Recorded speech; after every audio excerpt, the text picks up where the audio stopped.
ঢাকায় পৌঁছেছে হাদির মরদেহ, রাখা হয়েছে জাতীয় হৃদরোগ ইনস্টিটিউটের হিমাগারে। কাল দুপুরে মানিক মিয়া এভিনিউতে জানাজা অনুষ্ঠিত, সমাহিত করা হবে কবি নজরুলের পাশে। বিমানবন্দর থেকে সোহরাওয়ার্দী মেডিকেল কলেজ হাসপাতালে নেওয়া হচ্ছে ওসমান হাদির লাশ। জানা গেছে সেখানে তার লাশ হিমঘরে রাখা হবে। এরপর আগামীকাল ঢাকা বিশ্ববিদ্যালয়ে নেওয়া হবে। জানা গেছে ঢাকা বিশ্ববিদ্যালয় কেন্দ্রীয় মসজিদের পাশে অবস্থিত জাতীয় কবি কাজী নজরুল ইসলামের কবরের পাশে শায়িত হবেন শরীফ ওসমান হাদি। এর আগে বিমানবন্দরে হাদির লাশ গ্রহণ করেন পরিবারের সদস্য, ইনকিলাব মঞ্চের সদস্য, উপদেষ্টা, আমার দেশ সম্পাদক মাহমুদুর রহমান, এছাড়াও বিএনপি, জামায়াত ও এনসিপির প্রতিনিধিরা। ইনকিলাব মঞ্চের মুখপাত্র শরীফ ওসমান হাদির নামাজে জানাজা শনিবার বেলা 2:30টায় জাতীয় সংসদ ভবনের দক্ষিণ প্লাজায় অনুষ্ঠিত হবে। এই সময় সংসদ ভবন এলাকা ঘিরে কিছু নির্দেশনা অনুসরণ করতে বলেছে অন্তর্বর্তী সরকার। শুক্রবার সন্ধ্যায় এক সংবাদ বিজ্ঞপ্তিতে কয়েকটি নির্দেশনার কথা জানানো হয়েছে। এতে বলা হয়, শনিবার বেলা 2:30টায় জাতীয় সংসদ ভবনের দক্ষিণ প্লাজায় শহীদ ওসমান হাদির নামাজে জানাজা অনুষ্ঠিত হবে। শহীদ ওসমান হাদির নামাজে জানাজায় অংশগ্রহণে আগ্রহীদের কোনো প্রকার ব্যাগ বা ভারী বস্তু বহন না করার জন্য বিশেষভাবে অনুরোধ জানানো হচ্ছে। একইভাবে সংশ্লিষ্ট সবার অবগতির জন্য জানানো যাচ্ছে যে এই সময় সংসদ ভবন ও এর আশেপাশের এলাকায় ড্রোন ওড়ানো সম্পূর্ণ নিষিদ্ধ।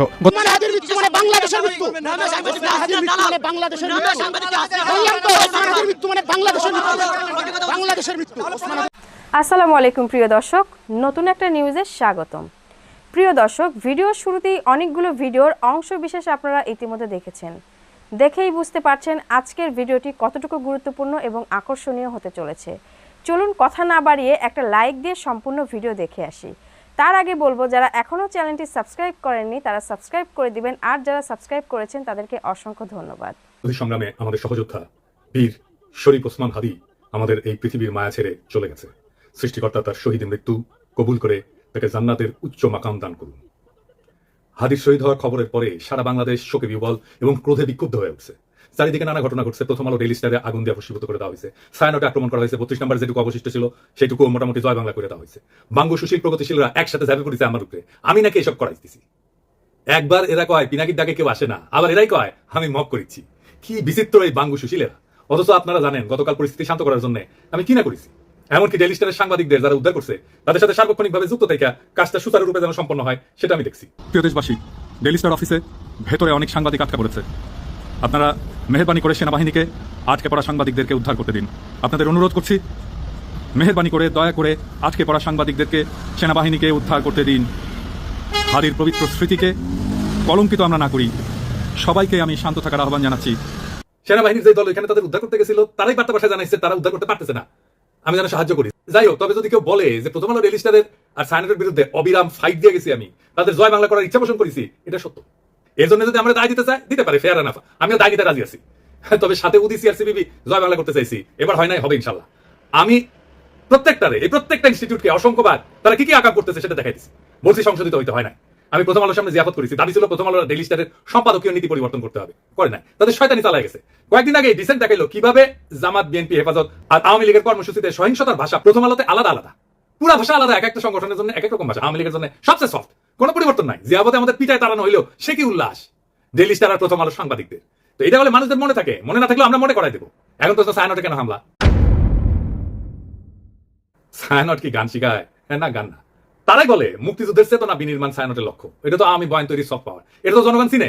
হাসিনা পলায় গেছে, এটা তো আগে সেই কাজ করে যাচ্ছে। 2024-এ 5ই আগস্টের পর ফ্যাসিবাদের বিরুদ্ধে কোনো কাজ করেছে এরা?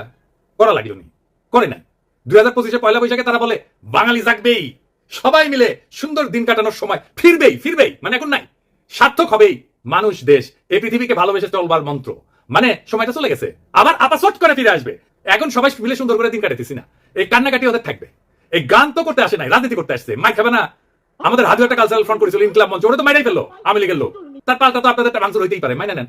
আওয়ামী লীগ এতদিন একটা ভাব নিছে কি, গিলে করা পাঞ্জাবি পরবে, একটা পাশে চটি ব্যাগ থাকবে, সিধি করে চুল আঁচড়াবে, হ্যাঁ, এরপরে একটু রবীন্দ্রনাথ করবে, শান্তিনিকেতনী ভাষায় বলবে, অশুদ্ধ অশ্লীল একদমই বলা যাবে না। এই করে আসাদুজ্জামান নূর শুধু গণহত্যাই করবে না, তার গাড়ি বহরে যারা হামলা করছে তাদেরকে গুম করছে, খুন করছে। এই যে ছায়ানটি, এই যে উদিচি, এই পুরো গ্রুপটা, তাদের প্রোডাক্ট করা। এই যে হুমায়ুন আহমেদের সাহেবের যে নাটক করতো, আমি খসরু কি জানি, খসরু ভুলে গেছি, স্বাধীন খসরু, ভাবেন 54 বছর বয়স এই স্টুপিডটার। মানে আওয়ামী লীগ যে কত বড় স্টুপিড হইতে পারে, ওদের সব গেছে। মানে ওরা এই দুনিয়ার সমস্ত নারী অধিকারের তো টেন্ডার নিয়ে আসছে, নারী অধিকার নিয়ে কথা বলবে, ওরা সংস্কৃতি কর্মী। এই যে একজন মহিলা উপদেষ্টা, তার ছবিটা পিছনে রাইখা যে এই ভাষায় যা বলতেছে, এইটা তো ছাপড়ি বললেও হয় না, এটা দুনিয়া কোথাও নাই, এটা কোনো ক্লাসই নাই। মূলত আওয়ামী লীগ এই ক্লাসেই বিলং করে।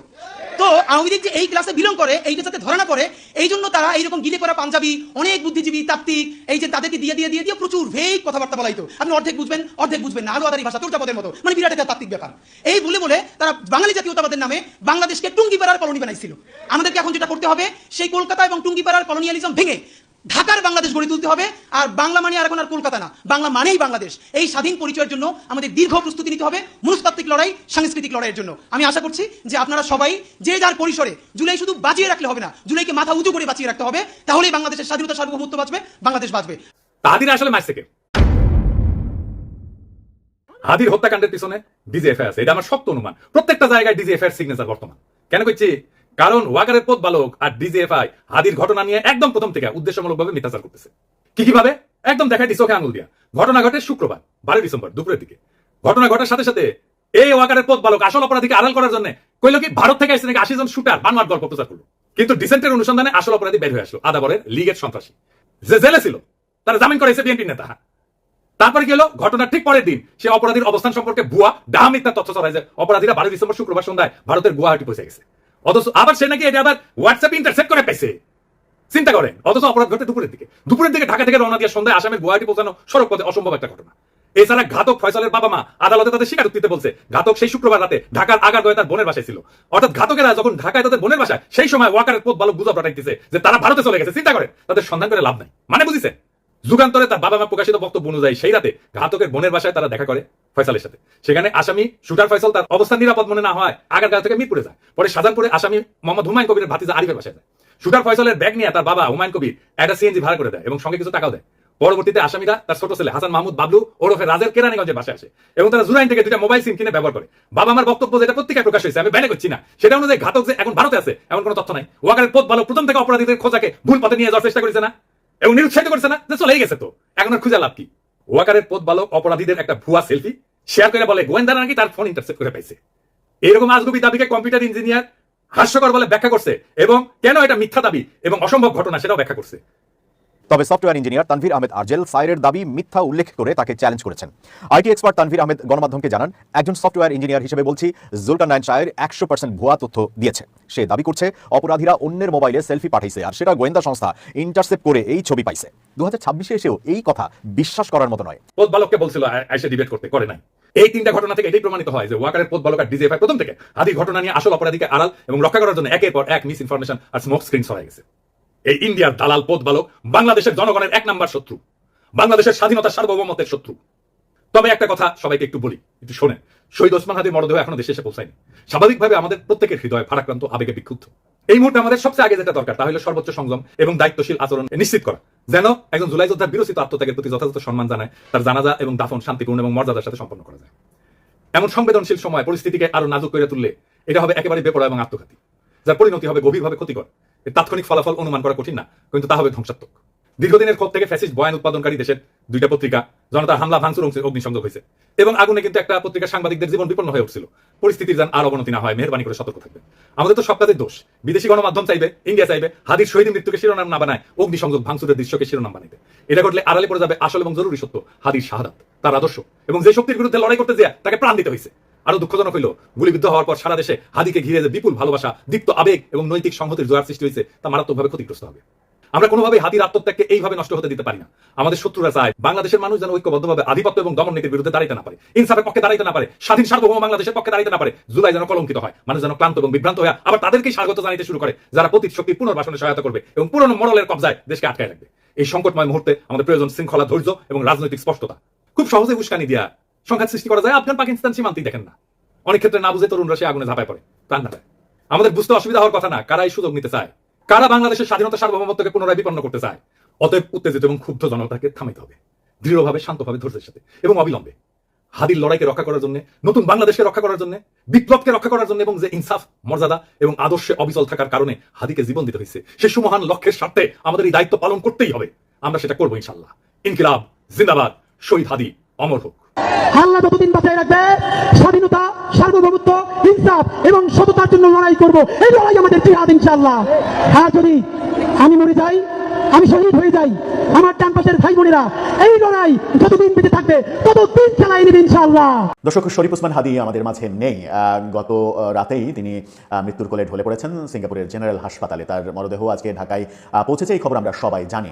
কিন্তু শরীফ ওসমান হাদীর যে প্রতিষ্ঠান ইনকিলাব মঞ্চ, সেই ইনকিলাব মঞ্চ থেকে কি বার্তা দেওয়া হচ্ছে, বিশেষ করে হাদীর মৃত্যুর পরে গত সারা রাতে যে ঘটনাগুলো ঘটেছে সারা দেশে, সেই ঘটনার পরিপ্রেক্ষিতে ইনকিলাব মঞ্চ কি বলছে? ইনকিলাব মঞ্চ কি সেই ঘটনাগুলোকে সমর্থন করছে? হাদীর প্রতিষ্ঠান কি সেই ঘটনাগুলোকে উস্কানি দিচ্ছে, উস্কে দিচ্ছে, করতে বলছে, নাকি ভিন্ন কথা বলছে? চলুন একটু জেনে দেখি ইনকিলাব মঞ্চের ভাষ্য কি। আজকে তারা একটা ভাষ্য দিয়েছে, গত রাতেও ফেসবুকে তারা একটা ভাষ্য দিয়েছে। সেই ভাষ্যগুলো বিশ্লেষণ করে বোঝার চেষ্টা করব যে হাদীর পরিবার, হাদীর প্রতিষ্ঠানের অবস্থান কি এবং বাংলাদেশে হচ্ছেটা কি, এবং এই হচ্ছেটাকির পেছনে কোনো সুযোগ সন্ধানী তৃতীয় পক্ষ ঢুকে গেছে কিনা। থাকবেন ওসমান হাদীর প্রতিষ্ঠান ইনকিলাব মঞ্চ। ইনকিলাব মঞ্চের পক্ষ থেকে আজকে একটা বার্তা দেওয়া হয়েছে। সেই বার্তা নিয়ে সমকাল নিউজ করেছে। সমকালের শিরোনামটা দেখে নিন। সেখানে বলা হচ্ছে, কারো নির্দেশনা বা প্ররোচনায় পা দিবেন না ইনকিলাব মঞ্চ। অর্থাৎ এটা এই ঘটনাগুলোকে প্ররোচনা কিংবা ফাঁদ হিসেবে দেখা হচ্ছে। ইনকিলাব মঞ্চ থেকে বলা হচ্ছে কারো নির্দেশনা বা প্ররোচনায় পা না দেওয়ার জন্য বলা হচ্ছে। শুক্রবার ইনকিলাব মঞ্চের ফেসবুক পেজে পোস্ট করা এক বিবৃতিতে এই কথা জানানো হয়েছে। ফেসবুক পোস্টে বলা হয়, ইনকিলাব মঞ্চ শহীদ ওসমান হাদীকে নিয়ে ঢাকা বিশ্ববিদ্যালয়ের কেন্দ্রীয় মসজিদে আসবে, ছাত্র জনতা রাজপথ দখলে রাখবেন এবং বিচারের জন্য স্লোগান জারি রাখবেন। এতে আরও বলা হয়, ইনকিলাব মঞ্চ ব্যতীত কারো কোনো নির্দেশনা বা প্ররোচনায় পা দিবেন না। আমরা খুব দ্রুত কঠোর কর্মসূচি ঘোষণা করব। আমরা আমাদের শহীদ ভাইয়ের বিচার নিশ্চিত করেই ঘরে ফিরবো ইনশাল্লাহ। অর্থাৎ ইনকিলাব মঞ্চ থেকে আশঙ্কা করা হচ্ছে যে কোনো তৃতীয় পক্ষ এর ভেতরে ঢুকে গিয়ে প্ররোচনা দিচ্ছে কিংবা এই ধরনের কোনো কাজ করছে। এদিকে গত রাতে ইনকিলাব মঞ্চ থেকে যেটা জানানো হয়েছে সেটা খুবই গুরুত্বপূর্ণ মেসেজ ছিল। সেই পোস্টটা দেখে নিন। সেখানে বলা হচ্ছে, ওসমান হাদীকে যারা খুন করেছে তাদের হাতে দেশকে তুলে দিয়েন না। খুবই গুরুত্বপূর্ণ মেসেজ। তারপরে বলা হচ্ছে, ভাঙচুর আর আগুন সন্ত্রাসের মধ্য দিয়ে তারা মূলত বাংলাদেশকে একটি অকার্যকর রাষ্ট্রে পরিণত করতে চায়। তারা এই দেশের স্বাধীনতা সার্বভৌমত্বকে বিপন্ন করতে চায়। 32 আর 36 এক জিনিস না, এটা আপনাদের বুঝতে হবে। আগামী ফেব্রুয়ারি নির্বাচনকে সামনে রেখে দেশে অরাজক পরিস্থিতি তৈরি করতে পারলে কার কার লাভ সেটা একবার ভেবে দেখুন। এই মুহূর্তে বহির্বিশ্বে বাংলাদেশকে একটি জঙ্গি, অভয়ারণ্য, নিয়ন্ত্রণহীন রাষ্ট্র হিসেবে পোট্রে করার চেষ্টা করা হচ্ছে, যার কোনো সুফল নেই। উল্টো দীর্ঘমেয়াদী দাসত্বের শৃঙ্খলে আবদ্ধ হতে যাচ্ছি আমরা। ওসমান হাদী তার অ্যাক্টিভিজম, তার রাজনীতির পুরোটা সময় জুড়ে আপনাদেরকে সার্বভৌমত্বের শত্রু চিনিয়েছেন, সেই সাথে তাকে মোকাবেলা করার কথাও বাতলে দিয়েছেন। আমাদের সামনে দীর্ঘ লড়াই, এটাকে কোনোভাবেই 2-1 দিনে হাসিল করা সম্ভব না। বাংলাদেশকে স্থিতিশীল রাখতে সরকারকে সর্বাত্মক সহযোগিতা করুন, সহিংসতা পরিহার করুন। ইনকিলাব মঞ্চের এই বার্তার পরে কি আর বুঝতে অসুবিধা থাকে যে এই যে অতি আবেগ প্রদর্শন করা হচ্ছে সারা দেশে হয়েছে, সেগুলোর সঙ্গে হাদীর ইনকিলাব মঞ্চের কোনো সম্পর্ক নেই কিংবা হাদীর পরিবারের সম্পর্ক নেই। এমনকি এনসিপির মানে বৈষম্যবিরোধী আন্দোলনের যারা স্টেক হোল্ডার, এনসিপির নেতারা, তাদেরও কোনো সম্পর্ক নেই। এনসিপির নেতাদের গত রাতে আমরা দেখেছি ডেইলি স্টারে যেতে সামান্তা শারমিন, নাহিদ ইসলাম, আসিফ মাহমুদ, নাসিরউদ্দিন পাটোয়ারি, তারা ডেইলি স্টারে গিয়েছিলেন, কিন্তু তারা সেখান থেকে ফিরে যেতে বাধ্য হয়েছিলেন। সেরকম দৃশ্যও আমাদের দেখতে হয়েছে। আবার আমরা যদি হাদীর জীবনী একটু বিশ্লেষণ করি, তাহলে হাদীর একটা ভিডিও কিন্তু সামাজিক যোগাযোগ মাধ্যমে ছড়িয়ে পড়েছে। তিনি বলছেন যে এই যে প্রথম আলোর আক্রমণ তো এর আগেও ঘটানোর চেষ্টা করা হয়েছে। তিনি বলছেন যে এই যে প্রথম আলোর আক্রমণ করার চেষ্টা করা হচ্ছে, তার সামনে বিক্ষোভ করা হচ্ছে, এগুলোকে আমি পছন্দ করি না। আপনি যদি মনে করেন যে প্রথম আলো আপনার কথা বলছে না, তাহলে তার চাইতেও শক্তিশালী আরেকটা প্রথম আলো তৈরি করে আপনি কাউন্টার দেন, কথার কাউন্টারে কথা বলুন। সহিংসতা কোনো সমাধান নয়। কিন্তু হাদীর মৃত্যুর পরে দেখলাম যে হাদীর সমর্থনে এই ঘটনাগুলো ঘটানো হলো, এই আবেগগুলো দেখানো হলো, যেটা ইনকিলাব মঞ্চ বলছে যে এই আবেগের সঙ্গে তারা কোনোভাবেই একমত নয়, বরং কড়া ভাষা তারা প্রয়োগ করছে। তারা বলছে ওসমান হাদীকে যারা খুন করেছে তাদের হাতে দেশকে তুলে দিয়েন না। এই বাক্যের অর্থ কি? মানে এই ঘটনাগুলো গত রাতে যে সারা দেশে ব্যাপক সহিংসতা হলো, এই ঘটনাগুলো কি আওয়ামী লীগ করেছে? তৃতীয় পক্ষ হিসেবে এই ঘটনা মানে এই আবেগের মধ্যে ঢুকে গিয়ে আওয়ামী লীগ এই কাজটা করেছে সরকারকে এবং দেশকে বিপদে ফেলতে এবং নির্বাচন বানচাল করতে? নাম্বার 1 প্রশ্ন। নাম্বার 2 প্রশ্ন, আওয়ামী লীগ যদি করে না থাকে তাহলে নির্বাচন বানচাল করে, নির্বাচনকে পিছিয়ে দিয়ে নির্বাচনের পরিবেশ নষ্ট করে কাদের লাভ? তারা কারা? এটা দ্বিতীয় প্রশ্ন। এই দুই প্রশ্নের মধ্যে থেকেই সমাধান খুঁজে বের করতে হবে। আমার মনে হয় যে আমরা যদি হাদীকে ভালোবাসি তাহলে ইনকিলাব মঞ্চের মেসেজটা আমাদের মাথায় নিতে হবে, নতুবা সবকিছু শেষ হয়ে যাবে, আমরা টেরই পাবো না, শেষ বেলায় গিয়ে আমাদের পস্তানো ছাড়া আর কোনো উপায় থাকবে না। প্রিয় দর্শক, ভিডিওটি দেখে কি জানলেন বুঝলেন অবশ্যই আপনাদের মূল্যবান মতামত কমেন্ট বক্সে জানিয়ে দিবেন। পারলে ভিডিওটি শেয়ার করে সবাইকে দেখার সুযোগ করে দিবেন। ধন্যবাদ।